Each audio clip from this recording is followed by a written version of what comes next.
절에서 25절까지 말씀 저와 여러분이 한 절씩 교독하도록 하겠습니다. 그 성읍 사람들이 엘리사에게 말하되 우리 주인께서 보시는 바와 같이 이 성읍의 위치는 좋으나 물이 나쁨으로 토산이 익지 못하고 떨어지나이다.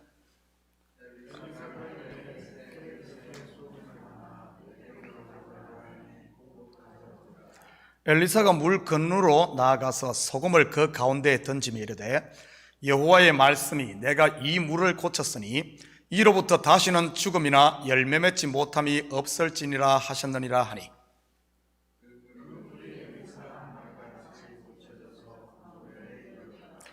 엘리사가 거기서 베델로 올라가더니 그가 길에서 올라갈 때 작은 아이들이 성읍에서 나와 그를 조롱하여 이르되 대머리여 올라가라 대머리여 올라가라 하는지라.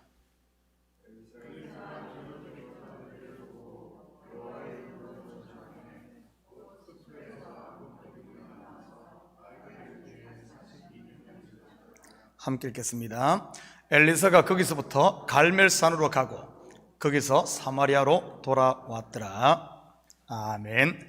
좋은 아침입니다. 오늘 본문은 엘리사가 행한 두 가지 기적을 소개하고 있는데 이 기적 속에 담긴 구속사적인 이런 의미들을 같이 살펴보도록 하겠습니다. 먼저 그는 엘리야의 겉옷으로 요단을 가르고 요단 동편에서 가나안 땅으로 건너와 첫 성인 여리고에 들어가지요. 마치 여호수아가 요단 강을 마른 땅으로 건너 여리고성을 점령하듯이 말입니다. 물론 여호수아는 지난 주일 설교에서 언급했듯이 예수 그리스도의 예표입니다. 마찬가지로 오늘 본문에 엘리사 또한 예수 그리스도를 예표하고 있습니다. 19절입니다. 그 성읍 사람들이 엘리사에게 말하되 우리 주인께서 보시는 바와 같이 이 성읍의 위치는 좋으나 물이 나쁨으로 토산이 익지 못하고 떨어지나이다. 여리고는 역사 이래 가장 오래된 도시 중에 하나입니다. 그 말은 그만큼 살기 좋은 곳이었다는 뜻이지요. 왜냐하면 이곳은 옛적부터 물이 풍부한 오아시스 지역이기 때문입니다. 그래서 여리고의 다른 이름이 종려나무 성읍이라고 불렀지요. 이러한 자연적 환경으로 인해 예수님 당시에는 제사장들이나 예루살렘의 부유한 사람들의 주거지 또는 별장이 많이 있던 곳이기도 했습니다. 헤롯 왕의 별장도 이곳에 있었다고 하지요. 말 그대로 여리고는 자연 환경뿐만 아니라 교통의 요지에 있었기에 좋은 위치에 있었던 것입니다. 그런데 문제는 물이 나빠 열매가 익지 못하고 떨어졌습니다. 한마디로 빛 좋은 게살과 같은 것이지요. 다 좋은데 열매가 익지 못하니 말입니다. 잎은 무성한데 열매가 없었던 무화과나무와 같았던 것이지요. 20절 21절입니다. 엘리사가 이르되 새 그릇에 소금을 담아 내게로 가져오라 하며 곧 가져온지라. 엘리사가 물 근원으로 나아가서 소금을 그 가운데 던지며 이르되 여호와의 말씀이 내가 이 물을 고쳤으니 이로부터 다시는 죽음이나 열매 맺지 못함이 없을지니라 하셨느니라 하니, 엘리사가 소금을 뿌려 물 근원을 고쳤다고 여러분 아무데나 소금 뿌리고 그러지는 마시고요. 그렇다면 이 소금을 물 근원에 뿌렸다는 말은 무엇을 뜻하는 것일까요? 분명 구약의 이러한 사건들은 신약의 그림자일 텐데 말이지요. 이것의 실체 말입니다. 그렇다면 먼저 성경에서 소금이 상징하는 것이 무엇일까요? 레위기 2장 13절입니다. 내 모든 소재물에 소금을 치라. 내 하나님의 언약의 소금을 내 소재에 빼지 못할지니 내 모든 예물에 소금을 드릴지니라. 역대하 13장 5절 한 절 더 봅니다. 이스라엘 하나님 여호와께서 소금 언약으로 이스라엘 나라를 영원히 다윗과 그의 자손에게 주신 것을 너희가 알 것 아니냐. 소금은 바로 언약을 말합니다. 성경에는 두 언약이 있지요. 바로 옛 언약인 율법과 새 언약인 은혜 언약입니다. 그리고 성경의 물 또한 하나님의 말씀 또는 성령을 상징합니다. 그렇다면 열매가 익지 못하고 떨어지게 하는 이 나쁜 물은 무엇을 말하는 것이겠습니까? 나쁜 물을 다른 말로 하면 썬물이라고도 할 수 있지요. 출애굽 광야에서도 비슷한 사건이 나오지 않습니까? 바로 마라의 썬물, 물은 물인데 써서 먹을 수 없는 물 말이지요. 그때는 모세가 나뭇가지를 넣어 쓴 물을 고쳐 단물로 만들었습니다. 나쁜 물이 무엇일 것 같습니다. 이 나쁜 물, 쓴 물, 이것은 율법을 말하는 것입니다. 새 그릇에 담은 소금은 바로 새 언약인 예수 그리스도를 말하는 것이고요. 열매 맺지 못하는 나쁜 물, 써서 먹을 수 없는 썬물에 새 언약으로 오신 예수 그리스도가 들어가니 죽음이 생명으로, 열매가 익지 못하고 떨어지던 나무가 잘 결실을 하게 된다는 이런 말이지요. 소금이 물에 들어간다는 말은 바로 예수 그리스도가 십자가에 죽으실 것을 말하는 것입니다. 이것에 대한 신약의 그림이 바로 주일 설교에서 다뤘던 소경 바디메오가 눈을 뜨는 것이요, 여리고의 이 세리장 삭개오가 구원 얻는 모습인 것입니다. 새 언약 되시는 예수님이 여리고에 들어오심으로 그들이 치유되고 고침받지 않습니까? 무너졌던 여리고성이 다시 세워진 것이라고나 할까요? 여호수아가 무너뜨리고 저주한 여리고성을 스스로의 힘으로 세우다가 여호수아의 저주대로 장자와 차자를 잃은 사람도 있습니다. 우리가 열왕기상 공부하면서 이 부분은 살펴보았지요. 이것은 구속사에서 무엇을 말하는 것입니까?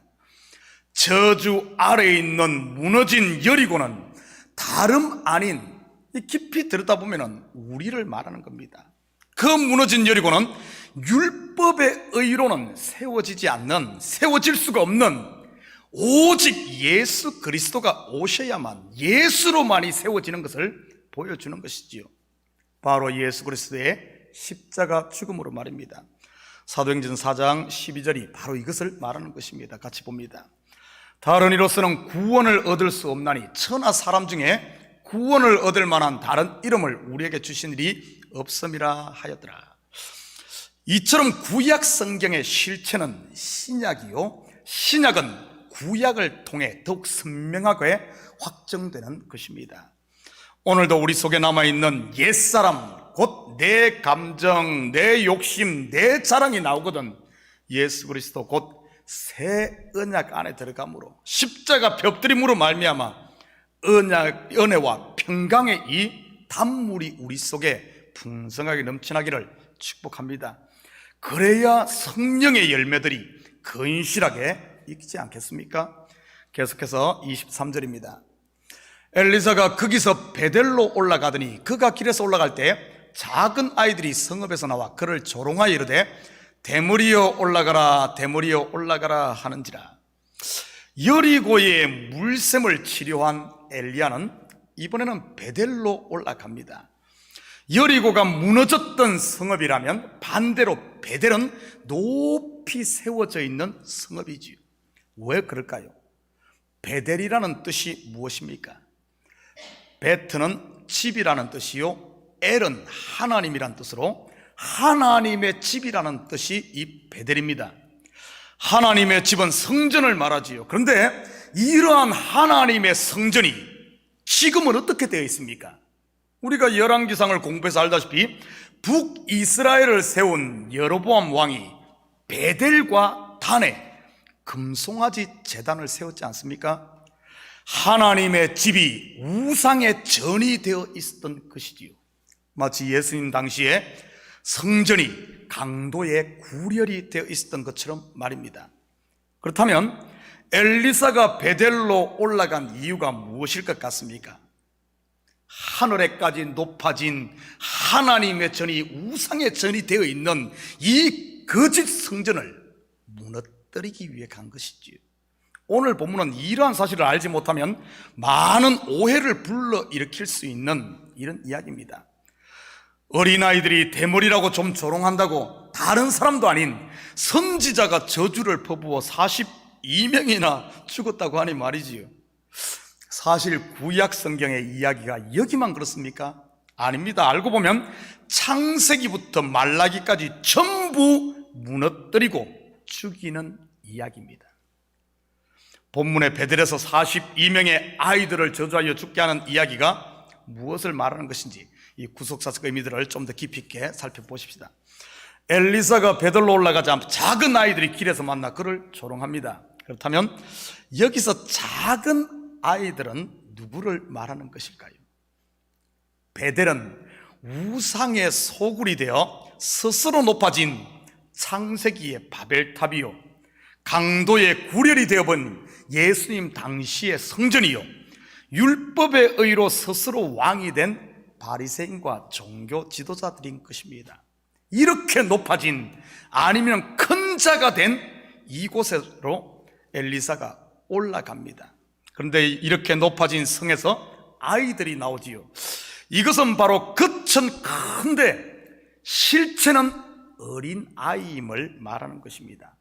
이것을 성경은 율법을 초보라고 이렇게 하는 것이지요. 한번 보십시오. 예수님 당시에 바리새인들, 성전 전부 막 큰 자인 것 같은데 알고 보면 그들 전부가 율법의 초보에 매여 있는 어린아이임을 보여주는 것이지요. 이런 어린아이들의 모습은 지금 교회에서도 흔히 볼 수 있습니다. 겉에 보이는 율법적인 신앙으로 왕노릇하는 사람들 말이지요. 실상은 유아신앙이라는 말입니다. 그런데 사람들은 대부분 이런 사람들이 믿음 좋은 사람이라고 속기 쉽습니다. 바로 완벽에 가깝게 사는 것 같은데 그렇게 보이잖아요. 모든 걸 막 하니까. 그런데 그 속의 실상은 은혜와 평강이 없는 어린아이라는 것을 보여줍니다. 매 사람들을 정죄하고 판단하고 고치려고 하는 사람들 말입니다. 율법적인 교회에서는 이런 사람들에게 또 노란 완장을 하나씩 채워주지요. 무슨 장자리를 붙여서 뭐 이렇게 높여주지 않습니까? 잘한다, 최고다 하면서 말이지요. 그러면 죽을 똥 살 똥 모르고 막 헌신하며 막 충성합니다. 실체는 하나님을 대적하고 영혼들을 죽이는 줄도 모르고 말입니다. 이러한 사람의 대표가 바로 사울, 나중에 바울로 변한 사도 바울 아닙니까? 물론 나중에 다메섹 도상에서 진리 되신 예수님을 만남으로 그렇게 큰 자, 베델, 높아진 자, 그가 작은 자 사울이 되지만 말이지, 어쩌면 우리 속에도 다 이러한 사울이 있습니다. 처음부터 바울 되는 것 아니거든요. 전부 사울 곧 큰 자로 시작해서 점점 작아지며 나중에는 나는 없고 오직 예수만 남는 것, 이것이 바로 하나님 나라입니다. 높아진 자가 무너지는 것이 하나님의 나라이지 바벨탑으로 계속 쌓게 하는, 잘한다고 하는 것이 하나님의 나라가 아니라는 사실입니다. 그렇다면 하나님 나라가 뭘까요? 로마서 14장 17절입니다. 하나님의 나라는 먹는 것과 마시는 것이 아니요 오직 성령 안에 있는 의와 평강과 희락이라. 무엇을 먹고 마신다는 말입니까? 바로 율법으로 먹고 마시는 것을 말하지요. 하나님의 나라는 율법 곧 겉의 것으로 되는 나라가 아니라 바로 예수 그리스도, 진리 되신 예수 그리스도가 우리 속에 오심으로 속의 것으로 된다는 것을 말합니다. 성령 안에 있는 의와 평강과 희락 말이죠. 여러분 속에 그리스도인 것이지요. 하나님의 집 같지만 실상은 금송아지 재단 말입니다. 여러분 속에 평강이 있습니까? 아니면은 조롱과 정죄와 판단이 있습니까? 본문에 조롱하는 아이들이 바로 율법에 매여 종노릇하는 미숙한 어린아이인 것이지요. 사실 예수님 당시의 바리새인들과 서기관들이 스스로 의인이요 큰 자로 가며 예수님을 조롱했지 않습니까? 초대교회도 똑같고요. 그런데 그들의 영적 실상은 바로 어린아이였다는 겁니다. 율법에 매여 있는 종 말이지요. 예수님께서 이런 바리새인들과 서기관들을 향해 무엇이라고 했습니까? 바로 화 있을진저 하며 그들에게 화 곧 심판을 선언하지 않습니까? 오늘 본문의 엘리야가 저주한 것이 바로 그 이야기입니다. 그리고 여러분 속에 희락이 있습니까? 아니면 남들은 즐거워하는데 나 혼자 바깥 어두운 데서 이를 갈고 있습니까? 매사에 근심하며 심각하게 말이지요. 하늘까지 높아진 큰 자, 베델의 아이들 실상은 미숙한 율법에 속한 이라는 뜻이고, 이들이 조롱한 것입니다. 그렇다면 이들이 무엇을 조롱했습니까? 대머리야 올라가라, 대머리여 올라가라. 무슨 말입니까? 엘리사가 대머리라서 그의 외모를 놀린 것일까요? 성경은 그런 이야기 하는 것 아닙니다. 쉽게 말하면 이런 말이지요. 네가 하나님의 선지자냐? 너도 엘리야처럼 하늘로 올라가 봐. 한번 기적 베풀어 봐. 표정 나타내 봐. 너 한번 헌금해봐. 뭐 전도해봐. 뭘 해봐. 뭐 자꾸 그것으로 가지고 어떤 것을 하려고 하는 것이죠. 예수님께서도 똑같은 조롱을 받지 않았습니까? 바로 십자가상에서 말이지요. 우리가 받아야 할 저주를 대신 지시고 높이 달린 그곳 말입니다. 마태복음 27장 39절에서 42절입니다. 지나가던 자들은 자기 머리를 흔들며 예수를 모욕하여 이르되, 성전을 헐고 사흘에 짓는 자여, 네가 만일 하나님의 아들이거든 자기를 구원하고 십자가에서 내려오라 하며, 그와 같이 대제사장들도 서기관들과 장로들과 함께 희롱하여 이르되, 그가 남은 구원하였을 때 자기는 구원할 수 없도다. 그가 이스라엘의 왕이로다. 지금 십자가에서 내려올지어다. 그리하면 우리가 믿겠노라. 똑같은 그 이 이야기의 구약 그림자의 모습입니다. 엘리야의 이야기는요, 엘리사의 이야기. 특별히 대머리라고 조롱했다는 말은 너는 유대인의 왕이 아니냐, 이런 뜻이에요. 교회의 머리가 그리스도인데 그리스도가 교회의 머리됨을 거부하는 겁니다. 대머리라고 네가 머리가 없지 않냐, 머리가 없지 않냐 하는 것은 뭐 교회 그리스도의 머리됨을 거부하는 것이죠. 예수님께서 비유해서 말씀하셨듯이 진리로 오신 그리스도가 임금됨을 부정하는 그런 모습입니다. 그렇다면 이러한 어린아이들, 신앙의 초보, 율법에 속한 이 유대인들이 원하는 왕은 어떤 왕이겠습니까? 바로 그들의 기대를 채워주고 자기들의 배를 불리며 욕망을 채워주는 육신의 예수, 정치적인 메시아를 원한다는 말이지요. 혹시 지금 우리가 그러고 있지 않습니까? 성령으로 오셔서 우리의 왕이 되시는 예수가 아닌 내가 원하는 것만 채워주는 금송아지 예수 말이지요. 대머리여 올라가라, 너 필요 없어, 올라가라. 내가 원하는 왕은 이런 왕이여. 우리 자식 성공하게 하고, 우리 남편 비즈니스 잘 되게 하고, 교회에서 내가 머리 되게 하고, 사람들에게 다 존경받는 내가 원하는 왕은 이런 거요. 진리로 오신 예수 필요 없어, 올라가라. 혹시 이러고 있지는 않습니까? 내 자존심 세워주는 예수 말이지. 24절입니다. 엘리사가 뒤로 돌이켜 그들을 보고 여호와의 이름으로 저주하며 곧 숲풀에서 암곰 둘이 나와서 아이들 중에 42명을 찢었더라. 율법의 의로 스스로 금송아지 우상이 되어버린, 이것은 바벨탑의 무너짐을 말하는 것입니다. 그리고 42명은 무엇을 말하는 수일까요? 요한계시록에 보면 핍박과 무너짐의 기간인 42달, 곧 3년 반을 말하는 것입니다. 엘리야 시대에도 3년 반의 기근이 있었지 않습니까? 바로 42달, 3년 반 동안의 무너짐, 바로 심판을 말하는 것이지요. 우리가 이 율법적인 것이 이게 무너져야 됩니다. 이 우리가 살아있을 때 이 우리 속에 있는 옛것들, 이건 무너져야 되는 것이 오늘 42명의 어린아이 초보적인 이것 부서지는 걸 말하는 겁니다. 지금 우리가 그러고 있지 않습니까? 매 우리 이 땅에서 이 광야와 같은 교회에 지금 이걸 말하는 거예요.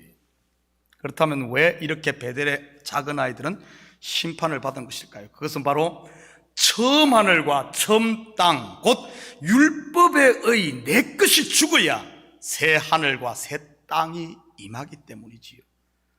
베델의 금송아지, 곧 우리 속에 있는 옛사람이 죽어야 성령의 새 사람으로 충만하게 세워질 수 있기 때문입니다. 바로 베델 곧 하나님의 집, 성령이 거하시는 진짜 성전 말이지요. 사랑하는 성도 여러분, 오늘 하루도 내 속에 나라는 이 옛것은 무너지고 성령의 새 것으로 채워지는 축복이 있기를 바랍니다. 성령의 열매는 바로 옛것이 무너지고 새 것으로 세워지는 그곳에 주렁주렁 맺히니까요. 오늘 하루도 여러분의 삶의 현장에 이런 열매들이 풍성하여 성령의 나타남이 있는 복된 하루가 되시기를 주님의 이름으로 축복합니다. 같이 기도하십시다. 사랑의 아버지 하나님, 참으로 감사를 드립니다. 우리가 하나님의 말씀을 진리로 보지 못하면 매 하나님을 오해함으로 어리석은 한 달란트 받은 자가 땅에 파묻어 두듯이 그렇게 살 수밖에 없음을 고백합니다. 하나님, 우리의 눈을 열어 여전히 아버지 난 변함없이 우리를 사랑하시는 주님을 알게 하시고 나는 죽고 그리스도와 함께 죽고 아버지 하나님 그리스도와 함께 다시 사는 참 하나님 나라를 사는 우리 식구들 다 되게 도와주시옵소서. 주님이 우리를 무너뜨릴 때 아버지 하나님 주님의 마음을 알아 나를 온전히 주님 앞에 드릴 수 있는 우리들 되게 하시고 아버지 하나님 무너진다고 해서 계속해서 불만하고 원망하면서 아버지 하나님 이리 피하고 저리 피하는 그런 자가 아니라 항상 십자가의 은혜 앞에 감으로 주님이 아버지 하나님 우리를 만드시고 사시는 그 원대로 온전히 만들어지는 참으로 하면 새로운 피조물로 서는 우리 식구들 다 되게 도와주시옵소서. 감사드리며 예수님의 이름으로 기도드립니다. 아멘.